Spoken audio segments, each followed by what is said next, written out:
मरने से सब जग डरे, मेरे मन आनंद। कब मरी हो कब भेटी हो पूर्ण परमानंद। यह सारा संसार मृत्यु से डरता रहता है, मरने के नाम से भयभीत हो उठता है, हाय हाय कर उठता है। मेरे मन में परम आनंद होता है, मरने के नाम पर ही एक मस्ती, एक खुमारी छाती है कि मैं कब मरूंगा, कब मेरा यह शरीर छूटेगा और कब उस परमानंद से मैं मिलूंगा, उसका आलिंगन प्राप्त करूंगा। कल के भरोसे नहीं बैठना चाहिए। वेद कहता है न श्वः श्वः उपासीत को ही पुरुषस्य श्वो वेद। हे मनुष्यों, कल कल कल के लिए तुम प्रतीक्षा मत करते रहो कि कल करेंगे। कबीर जी ने भी कहा था, कल करे सो आज कर, आज करे सो अब। पल में प्रलय होत है, बहुरी करेगो कब। प्रलय एक क्षण में होती है तो फिर कब करेगा। इसलिए आज कर ले जो कल करना है, और जो आज करना है वह अभी कर ले।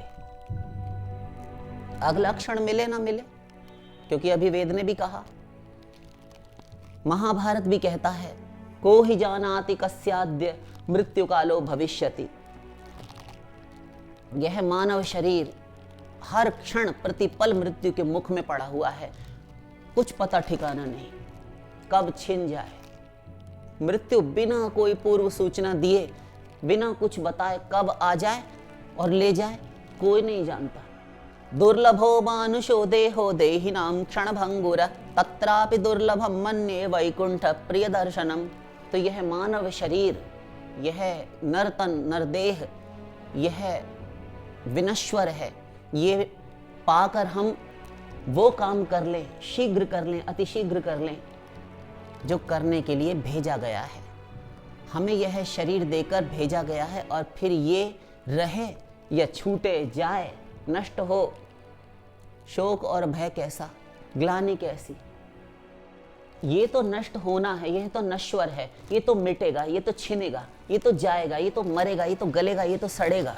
किंतु इसे प्राप्त करके मनुष्य ने इस शरीर के भीतर कैद, परतंत्र, उस शरीर, उस जीवात्मा के उद्धार के लिए इस पिंजरे में कैद, इस मनुष्य शरीर रूपी पिंजरे में कैद इस जीवात्मा रूपी पक्षी ने अपने उद्धार के लिए क्या किया, यह महत्वपूर्ण है। अरे मृत्यु मृत्यु मृत्यु, जिसे आप मृत्यु कहते हैं, वह तो प्रभु का सतत आह्वान है। बुला रहे हैं आपको, वही तो वास्तविक जीवन है आपका, हमारा, सभी का। वैकुंठ जगत में इस जीवात्मा का प्रवेश ही वास्तविक जीवन है, क्योंकि वहां जाकर लौटना नहीं पड़ता। यद गत्वा न निवर्तन्ते तद्धाम परमं मम, गीता। सोष्णुते सर्वान कामान सह ब्रह्मणा विपश्चिता, वेद कह रहा है। तद विष्णोः परमं पदम, सुबाल श्रुति कह रही है, वह भगवान का परम पद है। आवागमन से मुक्त हो जाता है, जन्म मरण के चक्र से छूट जाता, हर्ष शोकौ जहाति। ये सब वेद मंत्र, ये सब शास्त्र वाक्य कह रहे हैं। महिमान मिति वीत शोक जुष्टम यदा पश्यत्यन्नमीशमस्य महिमान मिति वीत शोक। वेद कह रहा है, यदि यह भगवान की ओर घूम जाए तो अविलंब शोक मुक्त हो जाए। तो यह भगवान का आह्वान है। गलती यहां हो रही है कि हम स्वयं को जन्म लेने और मरने वाला देह, शरीर ही मानते हैं और शरीर ही मानते रहे।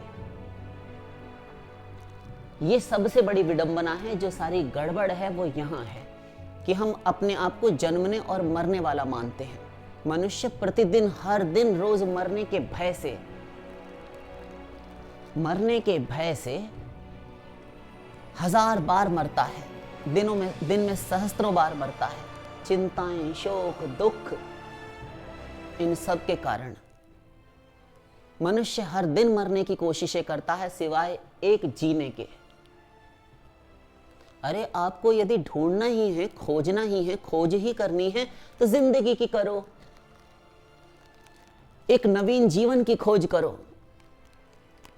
खोजना ही है तो जीवन की करो ना खोज, वरना मृत्यु तो स्वयं सत्य है, मृत्यु तो स्वयं खोज लेगी आपको। परमार्थ बनाने में लगे रहो, परमार्थ बनाने में लगे रहो, अपना कल्याण करने में लगे रहो। दुख शोक द्वंद्व तो रहेंगे ही इस संसार में, क्योंकि भगवान ने कहा दुखालय शाश्वतम, ये सदा रहने वाला नहीं है। अभी दिख रहा है, भास रहा है, सदा से नहीं था और सदा रहेगा नहीं। तो यहां तो दुख रहेगा। भगवान ने अवतार लेकर जब आए तब उन्होंने भी अपने जीवन में दुख सहकर यह दिखाया, प्रमाणित कर गए कि देखो हम भी आते हैं तो इस मृत्यु लोक में तो दुख है, इस संसार में तो दुख है और रहेगा। जब तक जीवन है, यह 5 भौतिक शरीर रहते तो दुख ही दुख है, फिर चाहे वह 84 लाख में हो या मनुष्य शरीर में हो। बस मनुष्य शरीर में जैसे पूर्व प्रवचनों में आप सुन चुके हैं कि कल्याण करने के लिए एक छूट है। केवल भोग योनि नहीं है, कर्म योनि भी है। हम प्लस भी कर सकते हैं, हम कर्म कर सकते हैं। परमार्थ बनाने में लग जाना चाहिए। ये शोक दुख द्वंद्व आपत्तियां विपत्तियां रोग शोक सब रहेंगे ही रहेंगे। ये संसार दुखों का घर है। भगवान कह चुके हैं, कबीरा नौबत आपनी दिन 10 लेहु बजाए, यह पुर पत्तन यह गली बहुरी न देखहु आए। कबीर जी कहते हैं यह संसार जो है यह एक नौबत, एक बाजा, एक नगाड़ा है। इसे 10 दिन बजा लो, अर्थात जेहि विधि राखे राम तेहि विधि रहिए, थोड़े दिन बजा लो और यह पुर, यह नगर, यह गली फिर से लौट कर देखना ना पड़े। जैसा अभी वेद मंत्रों और शास्त्रों से कहा है कि फिर आना जाना उसका मिट जाता है, फिर नहीं आना पड़ता।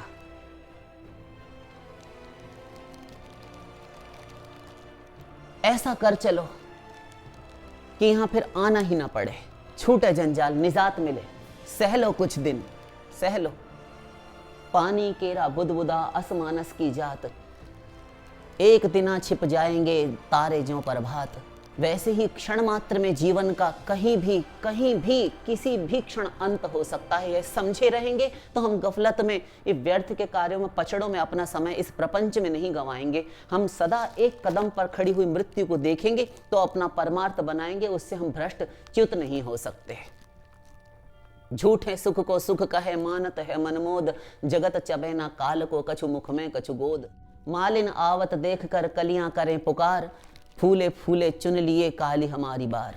फिर कहते हैं कबीर जी कि कबीरा यह जग कछु नहीं, छन खारा छन मीठ, काली जो बैठी मांडिया आज मसाना ढीठ। मरता मरता जग मुआ औसर मुआ न कोई, कबीरा ऐसे मरी मुआ जो बहुरी न मरना होए। कबीर जी कहते हैं एक बार ऐसा मर जाओ कि फिर से मरना ना पड़े। मरने से सब जग डरे मेरे मन आनंद, कब मरी हो कब भेंटी हो पूर्ण परमानंद। यह सारा संसार मृत्यु से डरता रहता है, मरने के नाम से भयभीत हो उठता है, हाय हाय कर उठता है। मेरे मन में परम आनंद होता है, मरने के नाम पर ही एक मस्ती, एक खुमारी छाती है कि मैं कब मरूंगा, कब मेरा यह शरीर छूटेगा और कब उस परमानंद से मैं मिलूंगा, उसका आलिंगन प्राप्त करूंगा।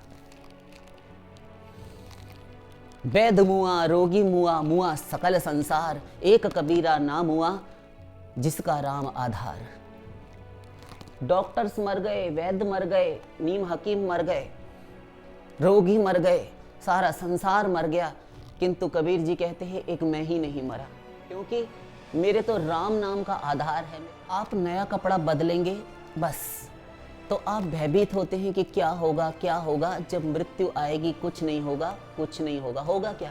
आप नया कपड़ा बदलेंगे, आप नया कपड़ा बदलेंगे, बस इतना ही। और नए वस्त्र बदलने में कोई परिश्रम, कोई कष्ट, कोई दुख, कुछ नहीं। चिता में जलेगा यह शरीर और आत्मा को नया देह रूपी वस्त्र मिल जाएगा, एक नया नवीन परिधान मिल जाएगा। परमार्थ यह शरीर रहते ही बना लेना चाहिए। बना लेंगे तो है भय भी समाप्त हो जाएगा, क्योंकि हमें पता है ना कि हमारा परलोक बना पड़ा है। तो यहाँ के संसार के सुख हम हंसते हुए सहेंगे। और संसार के लोग दुखी क्यों होते हैं, मृत्यु से क्यों भयभीत रहते हैं? क्योंकि यहाँ तो सांसारिक दुख तो है ही, जो जीवन मृत्यु प्रश्न है वो तो अलग है। जीवन रहते जो रोग सुख दुख दैन्य दारिद्र्य इत्यादि हैं वो अधिक मारे लेते हैं, किंतु मरने के समय भय इसलिए लगता है क्योंकि जीवन भर जो किया है वो, जैसे सिनेमा हॉल में आप पर्दे पर मूवी देखते हैं, कोई फिल्म इत्यादि देखते हैं, तो पिक्चर देखते हैं, उसी प्रकार से जीवन भर के कर्मों का लेखा जोखा इस जीवात्मा, इस प्राण निकलते समय इस मनुष्य के नेत्र के सामने दिखा दिया जाता है कि देखो ये हो तुम, ये हैं तुम्हारे कर्म, अब इन कर्मों के अनुसार तुम्हारा ये शरीर तैयार हो रहा है, तुम्हें ये योनि प्राप्त होने जा रही है। तब वह भयभीत होता है। किंतु जिसने अपना परमार्थ बना लिया है भगवत भजन से, सत्कार्यों से, धर्म मार्ग पर चलते हुए, यहाँ कष्ट सहते हुए, उसे भय शोक नहीं होता। वह स्वयं छोड़ने के लिए तैयार होता है। जैसे कि हम स्वेच्छा से नए वस्त्र देखकर बदलने का प्रयत्न करते हैं ना, कि नवीन वस्त्र रखे हैं, ये नए नए कपड़े हैं, छोड़ो उतारो, ये तो बहुत पुराना वस्त्र है, या फिर हमने बहुत पहन लिया इसको, मलिन नहीं भी है, सही भी है, धुला हुआ भी है, तो भी नए वस्त्र देखकर एक लोभ होता है उसे पहनने के लिए कि हम नए वस्त्र धारण करेंगे, ऐसे ही छोड़ देता है। तो कोई शोक नहीं। महापुरुष इस प्रकार से शरीर छोड़ता है। सांसारिक व्यक्ति चारपाई खाट की बानों से, उसके रस्सियों निवारों से एड़ियां रगड़ते हुए दम तोड़ते हैं। इतना फर्क है। आए हैं सो जाएंगे, राजा रंक फकीर, एक सिंहासन चढ़ चले, एक बंधे जंजीर। ये फर्क होता है, यह भेद है, यह अंतर है।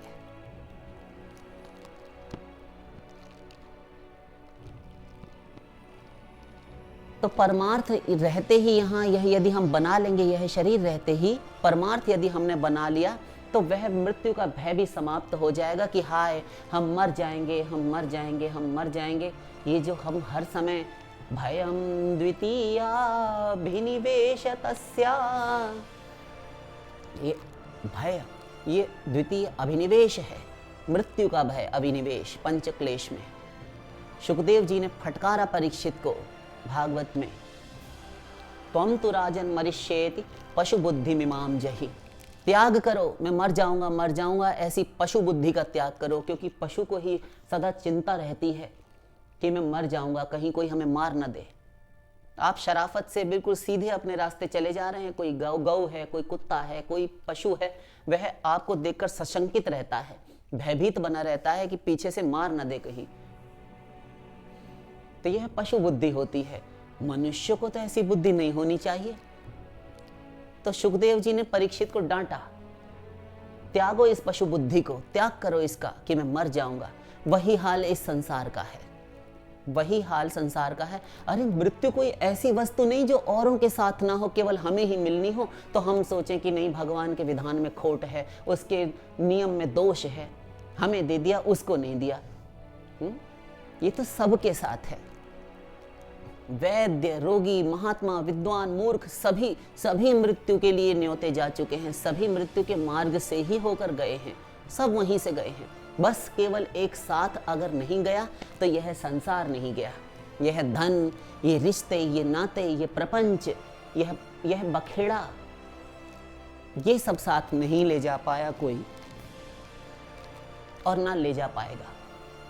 कौड़ी कौड़ी जोर के जोरे लाख करोड़, चलती बार न कछु मिल्यो, लई लंगोटी तोर। हाड़ जरे जो लाकरी, केस जरे जो घास, सब जग जलता देख के भयो कबीर उदास।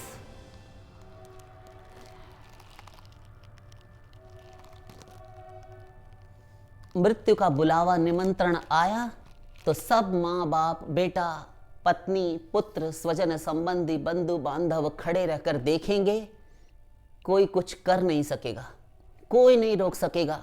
जो हो रहा है आपके साथ, जो पीड़ा आप भोग रहे हैं, जिस प्रकार से तड़फड़ाकर, छटपटाकर, आकुल व्याकुल होकर आपके प्राण निकल रहे हैं, नव द्वारों से होकर, किस मार्ग से, क्योंकि महापुरुष तो है नहीं जो दशम द्वार से होगा आपका गमन। तो साधारण मनुष्य जो होते हैं, इन्हीं नव द्वारों में से ही जिसकी जिस द्वार में आसक्ति होती है, उसके उसी द्वार से प्राण निकलते हैं। तो ये सब देखेंगे, कोई कुछ कर नहीं सकेगा। कबीरा जंत्र न बाजई टूट गए सब तार, जंत्र बेचारा क्या करे चले बजावन हार।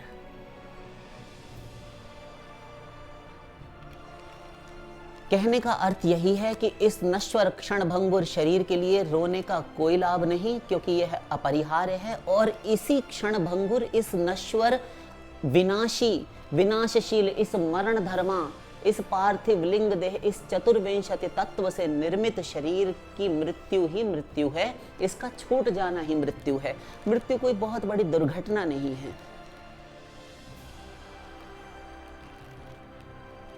यह रक्त मांस नसों नाड़ियों अस्थियों हड्डियों मज्जा वसा चर्बी वात पित्त कफ इत्यादि दोषों तत्वों से, जो कि स्वयं निर्जीव हैं, ये एक एक तत्व, हड्डियां मांस रक्त, यह सब निर्जीव तत्व हैं। इन सब को मिलाकर बनाकर एक पारस्परिक मिश्रण से एक ढांचा तैयार कर दिया गया और इस जीवात्मा के ऊपर एक आवरण दे दिया गया, जिसका नाम यह मनुष्य शरीर है। और शरीर मिट्टी के ढेले की तरह पड़ा रहता है। शरीर जीवात्मा चला गया, शरीर जीवात्मा चला गया, बस इतने का ही नाम मृत्यु है, जिसमें हाहाकार मचा उठते हैं लोग। इतने का नाम मृत्यु है और कुछ नहीं। वास्तविक वस्तु आत्मा है। उसी के लिए जानने के लिए प्रयत्न करना चाहिए। आत्मा वा अरे द्रष्टव्यः मंतव्यः श्रोतव्यः निदिध्यासितव्यः मैत्रेयी बृहदारण्यकोपनिषद। आत्मा को उस आत्म तत्व के अनुसंधान में उसी को प्राप्त करने की चेष्टा करनी चाहिए। और वह आत्म तत्व अजर है, अर्थात वृद्धावस्था बुढ़ापा से रहित है, अमर है, कभी मर नहीं सकता, कभी जन्मा नहीं, अजन्मा है, कभी मरेगा नहीं, अमर है। कोई मार भी नहीं सकता, देख भी नहीं सकता,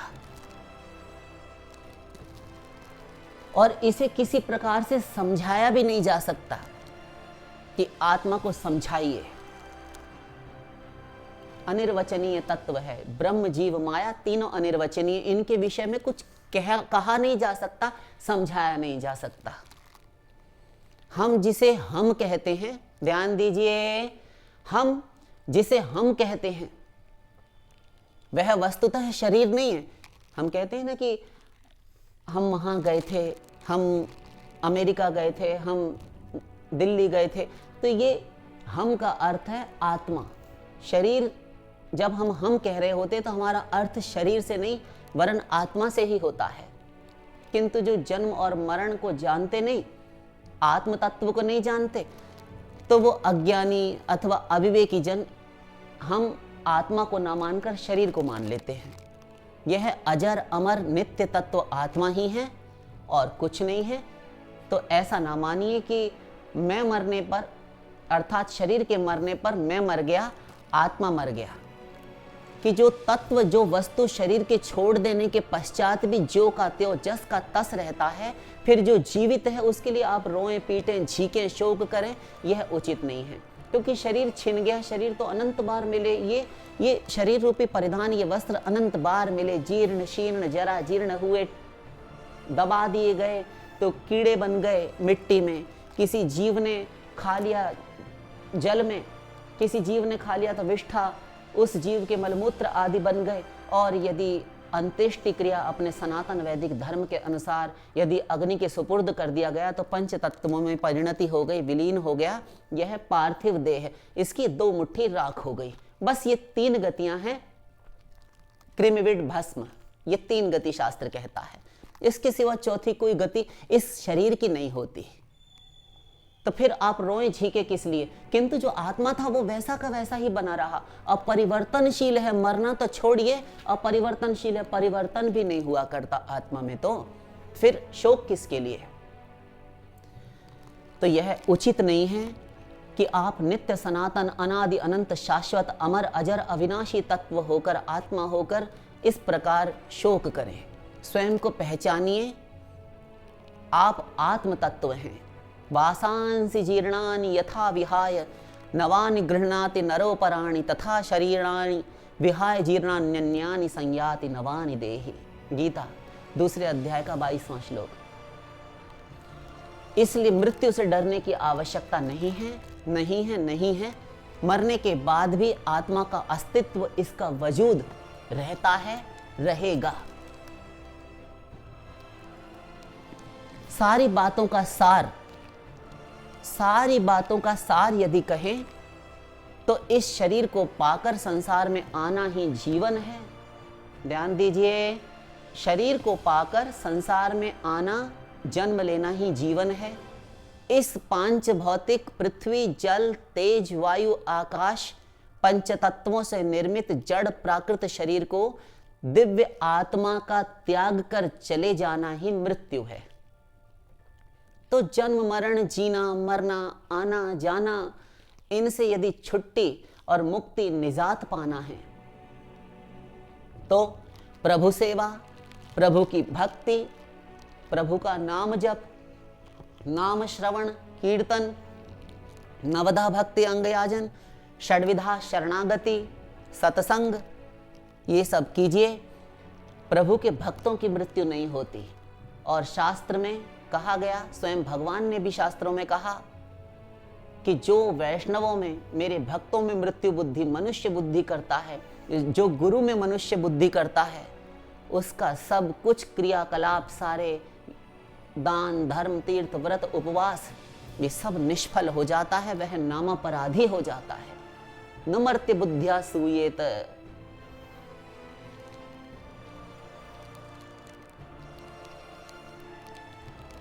वैष्णवों का शरीर प्राकृत पांच भौतिक नहीं होता, ये मनुष्यों का होता है, हम लोगों का होता है। वैष्णवों का सच्चिदानंदमय शरीर होता है, यहीं रहते।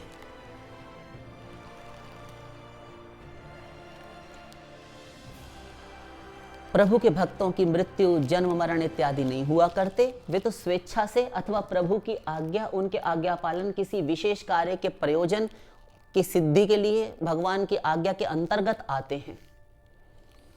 उन्हें परम पद प्राप्त होता है, उनकी मृत्यु नहीं होती।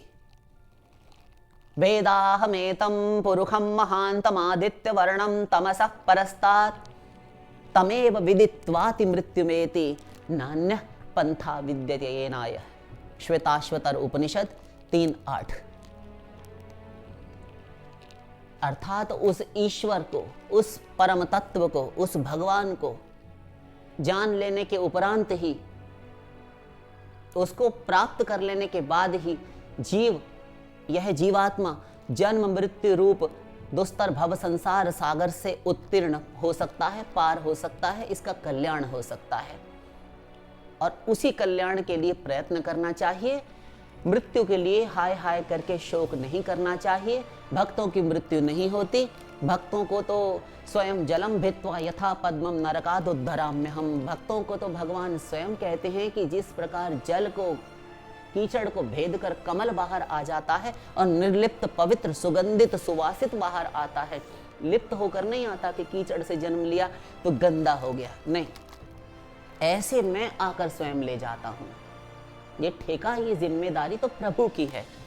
आपको शोक करने का कोई कारण नहीं, क्योंकि आप तो भगवत प्रेमी, श्रद्धालु, मुमुक्षुजन, भगवत शरणागत भक्त हैं। तो आपको अपने लिए प्रश्न नहीं करना चाहिए, भय नहीं करना चाहिए, शोकाकुल नहीं होना चाहिए। यह तो मनुष्यों, साधारण मनुष्यों के शोक से शोकार्त होकर किए गए प्रलाप हैं। तो मृत्यु के लिए शोक अथवा दुख मत कीजिए, उससे भय मत कीजिए। शेष फिर बरसाने वारी की